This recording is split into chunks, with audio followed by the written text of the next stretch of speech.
एक बार प्रेम से बोलिए वृंदावन बिहारी लाल की जय। तो श्रोताओं, यहाँ पर एक कथा है। दोनों पुजारी हैं, लेकिन एक को अज्ञानी और दूसरे को ज्ञानी कहा जाता है। इसी तरह श्रोताओं, दो चिंतन करते हैं, चिंतन करने वाले दो हैं, लेकिन एक को भक्त और दूसरे को राक्षस कहा जाता है। ऐसा क्यों?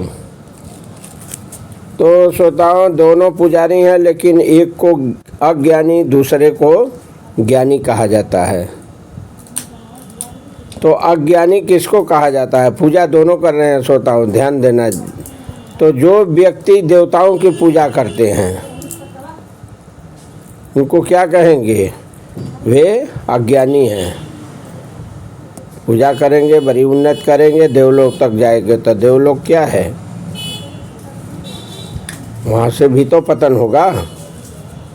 तो इसलिए जो है ये अज्ञानी कहे जाती हैं।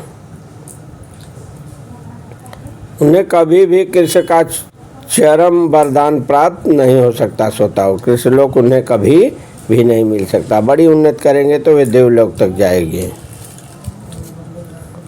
हो सकता है कि प्रारंभ में कोई भक्त अपने स्तर से नीचे गिर जाए तो भी उसे अन्य सारे दार्शनिक तथा योगियों से श्रेष्ठ मानना चाहिए। लेकिन श्रोताओं, दूसरा पुजारी है जिसे ज्ञानी कहा जाता है। ऐसा क्यों? तो जो व्यक्ति श्रोताओं निरंतर कृष्ण भक्ति में लगा रहता है उसे पूर्ण साधु पुरुष समझना चाहिए। साधु पुरुष का मतलब क्या हुआ? ज्ञानवान। क्रमशः श्रोताओं, उसके आकस्मिक भक्ति विहीन कार्यक्रम होते जाएंगे और उसे शीघ्र ही पूर्ण सिद्धि प्राप्त हो जाएगी। वास्तव में शुद्ध भक्त के पतन का कभी कोई अवसर नहीं आता। श्रोताओं, ये ध्यान देना है, क्योंकि भगवान स्वयं ही अपने कृष्ण भावनामृत पद को ग्रहण करते, क्योंकि भगवान स्वयं ही अपने शुद्ध भक्तों की रक्षा करते हैं। तो इस तरह श्रोताओं, बुद्धिमान मनुष्य को चाहिए कि वह सीधे कृष्ण भावनामृत पद को ग्रहण करे और सारे संसार में सुखपूर्वक जीवन बिताए। अंततगत्वा क्या परिणाम मिलेगा?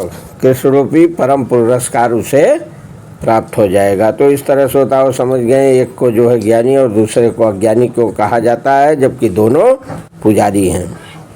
इसी तरह श्रोताओं, दो चिंतन करते हैं, तो एक को भक्त और दूसरे को राक्षस की संज्ञा दी गई है। ये श्रोताओं कथा कृष्ण भगवान कह रहे हैं अर्जुन को। महाभारत युद्ध के दौरान ये कथा है। तो श्रोताओं, आइए इसका आशय समझे। जो है चिंतन कर रहा है दोनों, लेकिन जो है एक जो है राक्षस क्यों कहा गया? तो जो लोग श्रोताओं असुरी प्रवृत्ति के होते हैं, बहुत से लोग होते हैं असुरी होते हैं, अंडा मांस मुर्गा मछली खाने वाले, ये क्या हैं? असुरी प्रवृत्ति के हैं। तो ये लोग भी चिंतन करते हैं। ये भी परमपिता परमात्मा की ही चिंतन करते हैं, कृष्ण का ही चिंतन करते हैं। लेकिन कैसा चिंतन करते हैं? ईर्ष्यावश, जलन रहती है उनके अंदर। इनका चिंतन जलन से परिपूर्ण रहता है। जैसे उदाहरण के लिए महाभारत में देखे गए कंस, कृष्ण का मामा राजा कंस था, मथुरा का राजा। वह भी श्रोताओं कृष्ण का निरंतर चिंतन करता था। करता तो था चिंतन, लेकिन कैसा चिंतन करता था? ईर्ष्यावश करता था। वह कृष्ण को क्या समझता था? अपना शत्रु, शत्रु रूप में हमेशा सोचता रहता था। चिंतन तो चलता रहता था उसका निरंतर, लेकिन जो है यही सोचता रहता था कि धरो पकड़ो और उसे मारो। चिंताग्रस्त रहता था इसी सोच में, हमेशा यही सोचता रहता था कि न जाने कब कृष्ण जो है मेरा वध कर दे, इसलिए क्यों न मैं उसे मार डालूं। तो इस प्रकार से के चिंतन वालों को क्या कहते हैं? राक्षस। तो एक चिंतन करने वाला ऐसा होता है जिसको राक्षस कहा जाता है। श्रोताओं, ऐसा चिंतन करने से कोई लाभ मिलने वाला नहीं होता है। तो श्रोताओं, मनुष्य को चाहिए कि भक्तिमय प्रेम में उनका चिंतन करें। दूसरे को जो है भक्त क्यों कहते हैं? भक्त इसलिए कहते हैं कि उसका चिंतन कृष्ण भावना मृत होता है। भक्ति में प्रेम में वो चिंतन करता है, इसलिए उसे भक्त कहते हैं।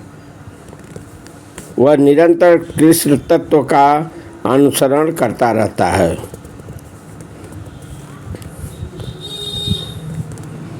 तो श्रोताओं, कृष्ण भगवान है, कई बार प्रमाणित हो चुका है गीता में। भगवान कृष्ण खुद कह रहे हैं अपने को। अब इसको कोई न समझे तो उससे बड़ा मूर्ख या राक्षस कौन है? उससे बड़ा कोई मूढ़ हो ही नहीं सकता। बार बार कृष्ण कहते हैं मेरा शरीर भौतिक नहीं है, अपितु क्या है? सच्चिदानंद स्वरूप है। तो इस प्रकार की चिंता करते रहेंगे, चिंतन करते रहेंगे तो मनुष्य को भक्त बनने में जो है सहायता मिलेगी।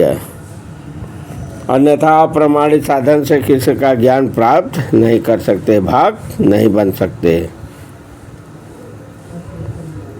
तो कृष्ण का आदि रूप में मन को स्थिर करना चाहिए। अपने मन में या दृढ़ विश्वास करके पूजा करने में प्रवृत्त होना चाहिए कि कृष्ण ही परम है। कृष्ण की पूजा के लिए भारत में हजारों मंदिर हैं श्रोताओं, जहाँ पर भक्ति का अभ्यास किया जाता है। जब ऐसा अभ्यास हो जाए तो मनुष्य को चाहिए कि कृष्ण को नमस्कार करे, उन्हें जो है अच्छा विग्रह के समक्ष नतमस्तक होकर मनसा वाचा कर्मणा हर प्रकार से प्रवृत्त होना चाहिए।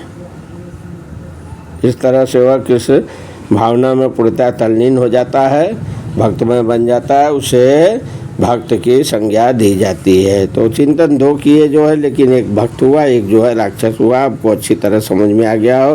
दूसरा उदाहरण श्रोताओं जो है मीरा है। मीरा चिंतन तो मीरा भी करती हैं, लेकिन मीरा को क्या संज्ञा दी गई? भक्त, भगवान के भक्त बनी। चिंतन तो कंस करता था, लेकिन उसे क्या संज्ञा मिली? राक्षस की संज्ञा मिली। शत्रु की तरह चिंतन करता था।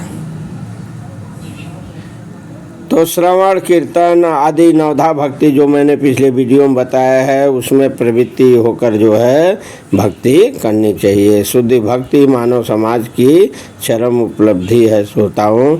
इस तरह से जो है समय का अभाव है, यहाँ पर कथा को विराम दी जाती है। एक बार प्रेम से बोलिए वृंदावन बिहारी लाल की जय।